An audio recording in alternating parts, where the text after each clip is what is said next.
Are you a podcaster? Maybe you've got that big idea and you're looking for a network to join. The multi-award-winning Ozcast Network can get your content to eyes and ears all over the world. Join now for the first month free, and you could be featuring this sound at the beginning of your podcast. Ozcast. Simply head to ozcastnetwork.com for details. Ozcast.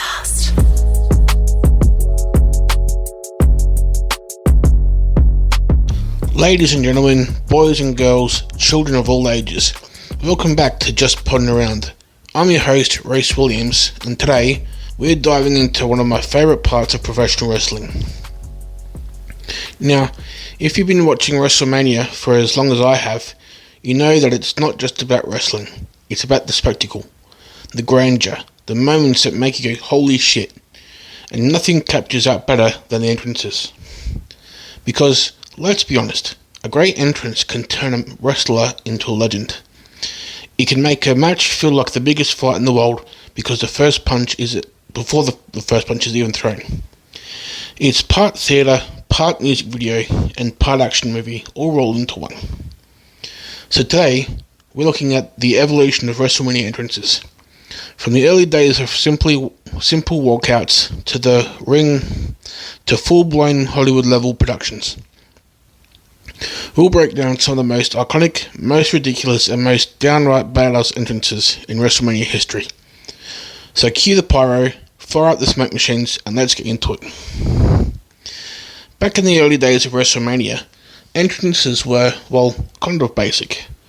You had guys walking out, maybe waving to the crowd, maybe some pyro if they were lucky.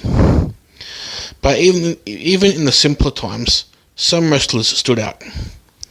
Let's talk about the Ultimate Warrior.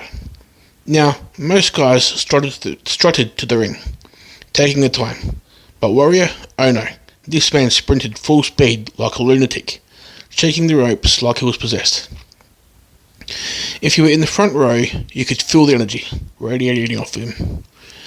That wasn't just an entrance, it was a goddamn explosion. And then, of course, there was The Undertaker.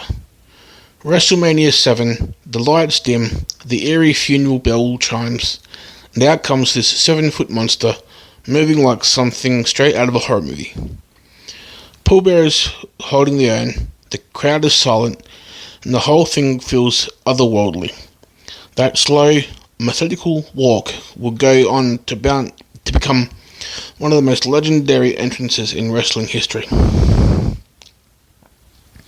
But if you want to talk peak over-the-top theatrics, WrestleMania 9 is where things really started getting crazy.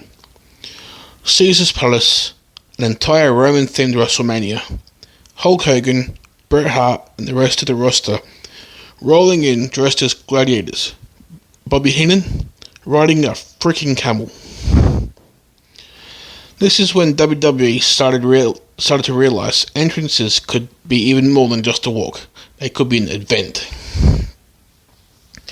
Fast forward to the Attitude Era, and WrestleMania entrances went next level. This was the era where wrestling blurred the lines with mainstream culture, and the entrance reflected that. First off, let's talk about Stone Cold Steve Austin at WrestleMania 14. The arena is electric. The sound of glass shattering damn near blows off the roof of the place. Austin stomps to the ring, all business, while Mike Tyson, yes, the Mike Tyson, watches on as the enforcer. No fancy theatrics, no smoke, no pyro, just pure, unfiltered energy. That's the kind of entrance that makes you feel like you're watching a cultural moment. Then you had The Rock.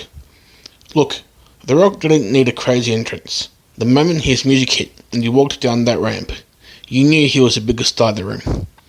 The swagger, the intensity, the crowd going absolutely insane. Everything about it was pure charisma. And then there was Triple H. If there's one guy who made WrestleMania entrances his personal playground, it's the game. WrestleMania 17, he brings out Motorhead to perform his theme live.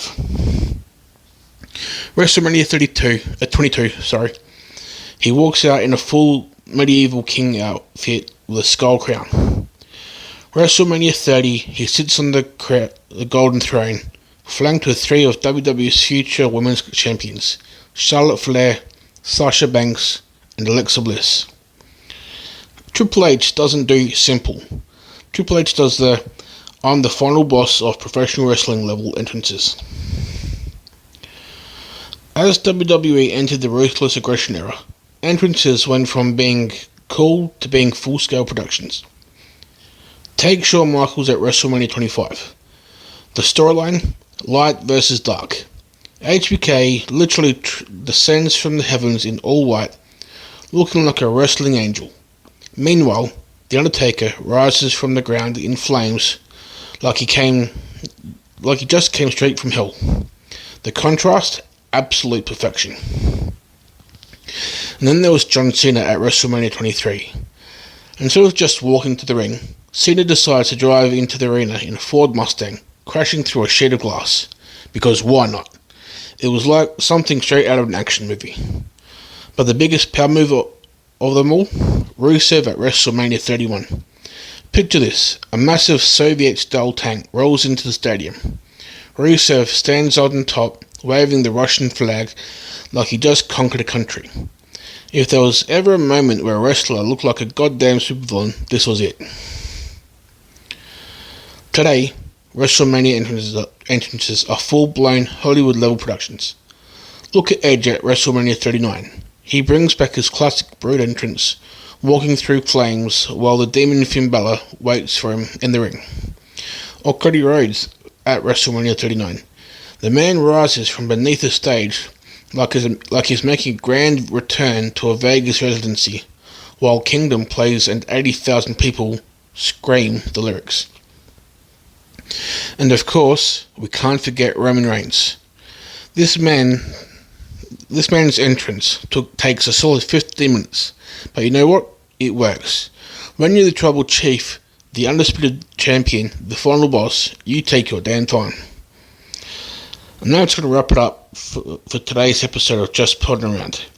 If you enjoyed this episode, make sure to hit that follow button, leave a review, and let me know what's your favourite WrestleMania entrance. Until next time, keep podding around and always make an entrance.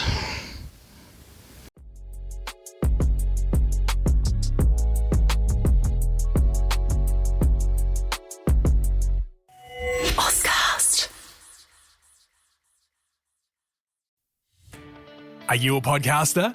Maybe you've got that big idea and you're looking for a network to join. The multi-award-winning Ozcast Network can get your content to eyes and ears all over the world.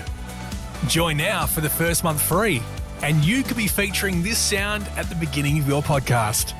Ozcast. Simply head to ozcastnetwork.com for details.